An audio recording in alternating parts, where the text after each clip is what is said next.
ওই বিল্লাল, তুই যে প্রাক্তন প্রাক্তন করস, তোর প্রাক্তন আমার কাছে।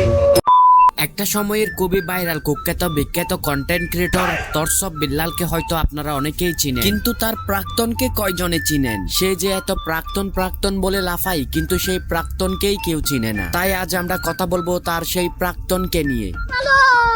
তরসব বিল্লাল সময়ের ব্যবধানে আজ সেই নামটা অনেক মানুষই ভুলে গেছে। একটা সময় মানুষ তার ভিডিও দেখে তাকেই গালাগালি করত। তার ভিডিওর কোয়ালিটি ছিল ব্রেনহীন মানুষদের মতো। এক কথায় বলতে গেলে তার ব্রেনটা মাথায় নয় পাছায়। তো যাই হোক, তরসব বিল্লালকে নিয়ে অনেক বর্ণনা দিয়ে দিলাম, এবার মূল বিষয়ে আসি। তরসব বিল্লালের প্রাক্তনের ফেস রিভিউ করব আজকে আমি।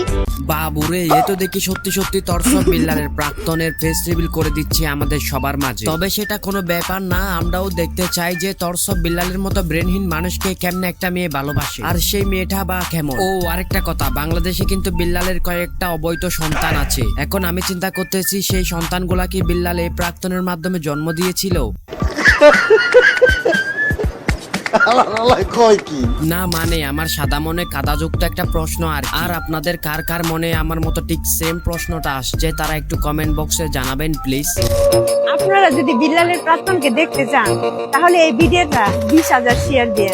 এ কেমন কথা, ফেস নিয়েও শেয়ার ব্যবসা? আমার তো মনে হচ্ছে এই মেয়েটা মিস্টার ত্রিপলারের বোন, কারণ মিস্টার ত্রিপলারও তো সেম অবস্থা করতেছে তার একটা ফেস নিয়ে। ঠিক বলেছো। বাট আমরা 20,000 শেয়ার না করেই তরসব বিল্লালের প্রাক্তনের ফেসটা দেখে ফেলবো, কারণ ওই ফেসটা এতটাও দামি না যে আমাদেরকে কাহিনী করে দেখতে হবে। কারণ লেউটার ভাই যেমন সস্তা, তার গার্লফ্রেন্ডের ফেসটাও হবে তেমন সস্তা। আবার কেউ মনে করবেন না যে আমি তাদেরকে ছোট করতেছি, আমি জাস্ট তরসব বিল্লালের চলাচরিত্র অনুযায়ী এই কথাটা বললাম। আমি একটু বেশি বকবক করতেছি, চলুন এবার দেখা যাক তরসব বিল্লালের প্রাক্তনের ফেসটা। এই দেখেন তরসব বিল্লালের প্রাক্তন, দেখতে থাকেন আপনারা। বেশি বেশি শেয়ার করবেন, লাইক দিবেন, কমেন্ট করবেন বেশি বেশি। শোনা গো আমার। এই কি আসলে তরসব বিল্লালের প্রাক্তন নাকি অন্য কেউ? আপনাদের কি মনে হয় সেটা একটু কমেন্ট বক্সে বলে যাবেন প্লিজ। আর আমার যেটা মনে হচ্ছে সেটাও কিন্তু আমি কমেন্ট বক্সে বলে দিয়েছি, আপনারা কমেন্ট বক্সে গিয়ে দেখতে পারেন। সো এই ছিল আজকের ভিডিওটা কেমন লাগলো সেটা আপনারা কমেন্ট বক্সে বলে যাবেন। যদি বেশি ভালো লেগে থাকে তাহলে অবশ্যই চ্যানেলটা সাবস্ক্রাইব করে দেবেন।